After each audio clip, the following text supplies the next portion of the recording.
રાજ્યમાં ગરમીનો રાઉન્ડ શરૂ। રાજ્યમાં કમોસમી વરસાદ બાદ હવે ગરમીનો રાઉન્ડ શરૂ થયો છે। હાલમાં તમામ વિસ્તારોમાં સામાન્ય કરતાં વધારે તાપમાન જોવા મળી રહ્યું છે। હવામાન વિભાગે આગાહી કરી છે કે આગામી દિવસોમાં ગરમીનો પારો 43 ડિગ્રી પહોંચી શકે છે અને બપોરના સમયે હીટવેવ જેવી પરિસ્થિતિ સર્જાઈ શકે છે। વધુમાં કામ વગર બપોરના સુમારે બહાર ન જવાની સલાહ પણ આપવામાં આવી છે। ભારત આતંક સામે ક્યારે નહીં ઝૂકે। પીએમ મોદીએ પહેલગામ હુમલાની પ્રથમ વર્ષી પર શોક વ્યક્ત કર્યો। તેમણે પોતાના સોશિયલ મીડિયા હેન્ડલ ટ્વિટર પર લખ્યું, પહેલગામમાં નિર્દોષો માર્યા ગયા, તેમને ભૂલાશે નહીં। પીડિતોના પરિવારો પ્રત્યે મારી સંવેદના। આ દુઃખની ઘડીમાં આપણે એક રાષ્ટ્ર તરીકે એક થયા છીએ। આતંકવાદીઓના કાવતરા ક્યારેય સફળ થશે નહીં। ભારત ક્યારે આતંકવાદ સામે ઝૂકશે નહીં।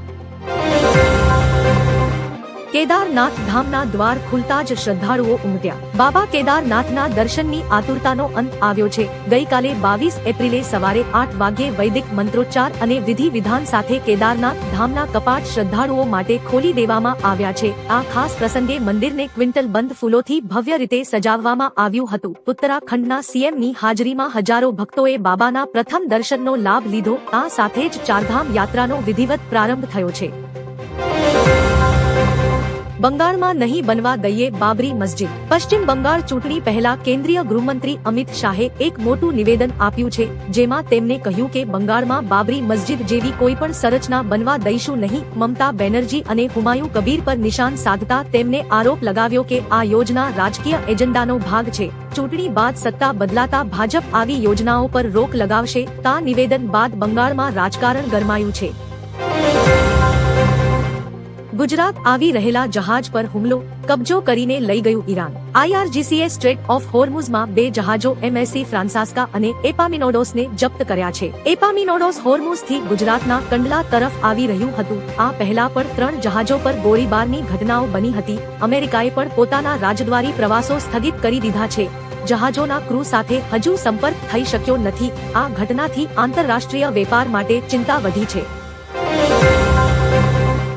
ચીન સરહદે 4G કનેક્ટિવિટી આવતા -40 ડિગ્રીમાં થશે વાત। ચીન સરહદના દુર્ગમ વિસ્તારોમાં હવે સંચાર સુવિધા મજબૂત થશે। ભારત સરકાર 195 ચોકીઓ પર 4G મોબાઈલ ટાવર લગાવી રહી છે, જેથી -40 ડિગ્રી તાપમાનમાં પણ સંપર્ક જળવાઈ રહેશે। સેનાના ઓપરેશનલ કોમ્યુનિકેશનમાં સુધારો થશે અને જવાનો સરળતાથી પરિવાર સાથે વાત કરી શકશે।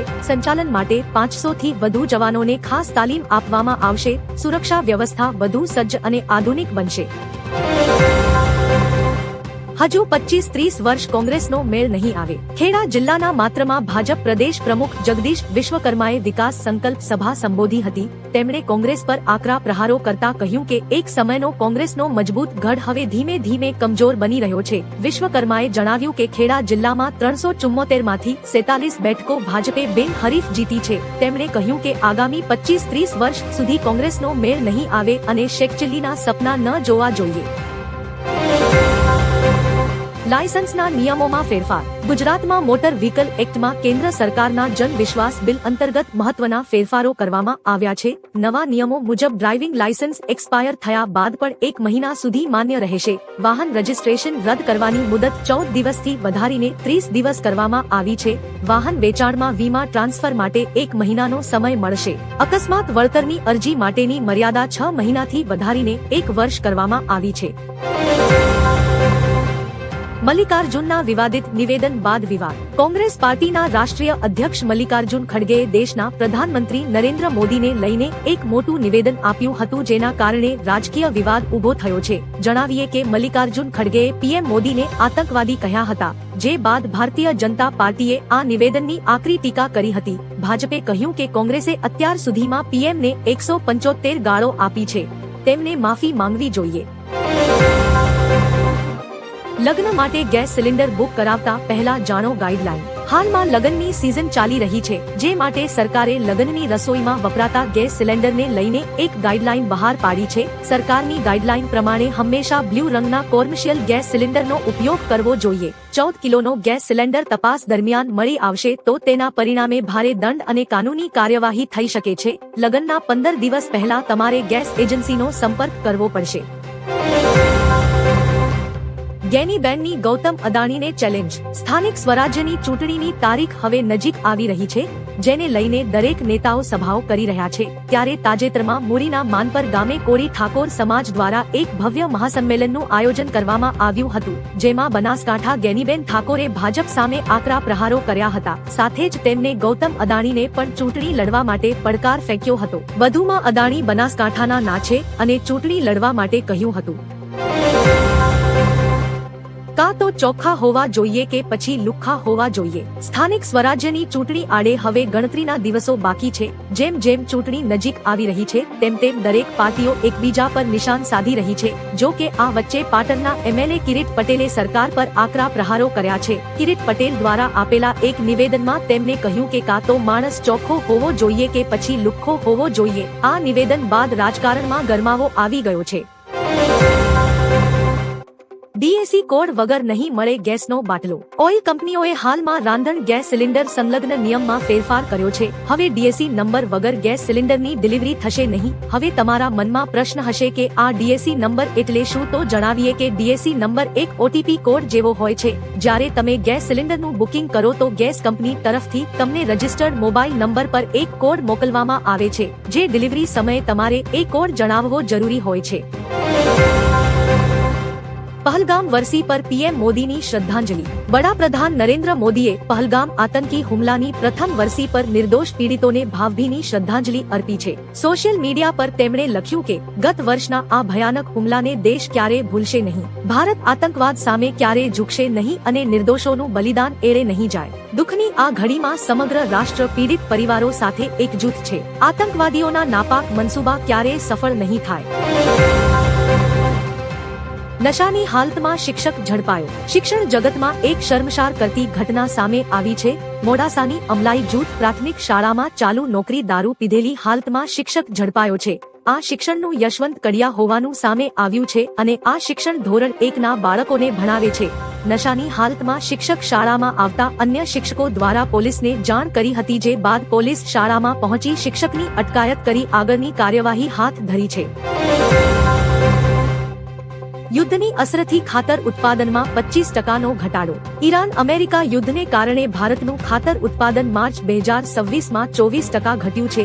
યુદ્ધને લીધે હોર્મુઝ રૂટ બંધ થતા નેચરલ ગેસની સપ્લાય ખોરવાઈ છે, જે યુરિયા બનાવવા માટે મુખ્ય કાચો માલ છે. ભારત 60% એલએનજી અને 40% યુરિયા માટે ખાડી દેશો પર નિર્ભર હોવાથી ખાતરના ઉત્પાદનમાં આ કડાકો જોવા મળ્યો છે. જો સપ્લાય ચેઇન જલ્દી સામાન્ય નહીં થાય તો આગામી સિઝનમાં ખેતી પર માઠી અસર પડી શકે છે.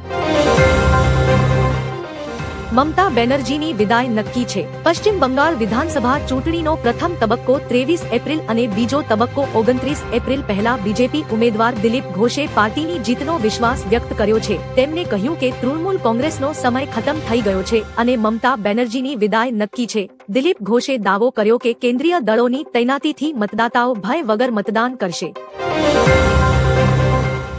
પીએમ મોદીને આતંકવાદી કહેવા પર ખડગેને ઈસીની નોટિસ.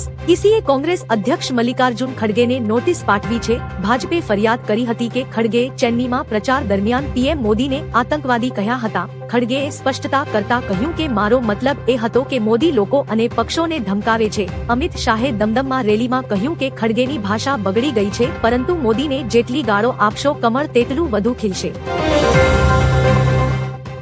હોર્મુઝમાં તબાહી અને તાબડતોડ ફાયરિંગ. સ્ટ્રેટ ઓફ હોર્મુઝમાં એકવાર ફરી એક જહાજ પર હુમલો કરવામાં આવ્યો છે. આ વખતે ઈરાની ઇસ્લામિક રિવોલ્યુશન ગાર્ડ કોર્પ્સની ગનબોટે એક જહાજ પર તાબડતોડ ફાયરિંગ કર્યું છે. આ ઘટના બાદ જહાજના કંટ્રોલ રૂમમાં ભારે નુકસાન પહોંચ્યું છે. UK maritime trade operations agency અનુસાર ઘટનાઓમાંથી 15 સમુદ્રી મિલ ઉત્તર પૂર્વમાં થઈ છે. ક્રૂ સુરક્ષિત છે અને કેટલું નુકસાન થયું તેના કોઈ અહેવાલ નથી. વડોદરા ભાજપના 200 કાર્યકરો કોંગ્રેસમાં જોડાયા. વડોદરા મ્યુનિસિપલ કોર્પોરેશનના વોર્ડ નંબર 16માં ભાજપના 200 થી વધુ સક્રિય કાર્યકરો અને આગેવાનોએ પક્ષ છોડીને કોંગ્રેસમાં જોડાવાનો નિર્ણય લીધો છે. કોંગ્રેસના ઉમેદવાર ચંદ્રકાંત શ્રીવાસ્તવે તેમને ખેસ પહેરાવીને આવકાર્યા. Shrinath arise, Wisteria Heights, Keshar Orion અને આરાધ્યા આંગન જેવી હાઈ પ્રોફાઇલ સોસાયટીઓના રહેવાસીઓ અને પ્રમુખો પણ મોટી સંખ્યામાં કોંગ્રેસમાં જોડાયા છે. રાહુલ સાથે રહીને ખડગેની ભાષા બગડી. બંગાળમાં એક ચૂંટણી રેલીને સંબોધતા કેન્દ્રીય ગૃહમંત્રી અમિત શાહે કોંગ્રેસ અધ્યક્ષ મલ્લિકાર્જુન ખડગે પર તીખા પ્રહારો કર્યા હતા. તેમણે કહ્યું કે રાહુલ સાથે રહીને ખડગેની ભાષા બગડી ગઈ છે. ખડગેએ પ્રધાનમંત્રી નરેન્દ્ર મોદીને આતંકવાદી કહ્યા હતા. વધુમાં અમિત શાહે કહ્યું કે ટીએમસી એ બંગાળને ગુંડાઓને ભરોસે છોડી દીધું છે. બંગાળ ભાષી જ બંગાળના સીએમ હશે. યુદ્ધ શરૂ થયા બાદ લગભગ 12 લાખ ભારતીયો દેશ પરત ફર્યા. પશ્ચિમ એશિયામાં યુદ્ધ શરૂ થયા પછી મોટી સંખ્યામાં ભારતીય નાગરિકો દેશ પરત ફર્યા છે. પેટ્રોલિયમ અને પ્રાકૃતિક ગેસ મંત્રાલયના જણાવ્યા અનુસાર 28 ફેબ્રુઆરીથી અત્યાર સુધીમાં અંદાજે 12 લાખ લોકો ભારત પાછા આવી ચૂક્યા છે. વિસ્તારમાં વધતા તણાવ અને સુરક્ષા ચિંતાઓને કારણે લોકો ઝડપથી વાપસી રહ્યા છે. સરકારે નાગરિકોની સુરક્ષિત વાપસી માટે જરૂરી વ્યવસ્થા કરી છે. ઈરાન યુદ્ધમાં અમેરિકાનો અડધો સ્ટોક ખતમ. ઈરાન સામેના યુદ્ધને કારણે અમેરિકાના મિસાઇલ ભંડારમાં મોટો ઘટાડો થયો છે. CSISના રિપોર્ટ મુજબ અમેરિકી સેનાએ તેની મહત્વની મિસાઇલ સિસ્ટમનો મોટો હિસ્સો વાપરી નાખ્યો છે. પેટ્રિયટ મિસાઇલનો 50% સ્ટોક ખતમ થઈ ચૂક્યો છે, જ્યારે થાડ ઇન્ટરસેપ્ટર અડધાથી વધુ વપરાઈ ગયા છે. પ્રિસિઝન સ્ટ્રાઇક મિસાઇલ પણ 45%થી વધુ ખર્ચ થઈ છે. સંરક્ષણ ક્ષમતા અને સપ્લાય ચેઇન પર દબાણ સર્જાયું છે. માલદીવે ભારત પાસે માંગી ભી. એક સમય ઇન્ડિયા આઉટનો નારો આપનારો માલદીવ દેશ હવે ભારત પાસે 400 મિલિયન કરન્સી સ્વેપ કરારને લંબાવવા વિનંતી કરી છે. જો કે ભારતે હજુ સુધી આ વિનંતીનો કોઈ જવાબ આપ્યો નથી. આ વર્ષે માલદીવનું ભારત પર આ સૌથી મોટું દેવું છે. મોહમ્મદ મુઇઝ્ઝુના નેતૃત્વવાળી માલદીવ સરકારે સપ્ટેમ્બર 2026થી અગાઉના પણ ભારતને $50 મિલિયન વધુ 2 ટ્રેઝરી બિલ ચૂકવવાના બાકી છે. આ દેવું ચૂકવી શકે તેવી શક્યતાઓ નહિવત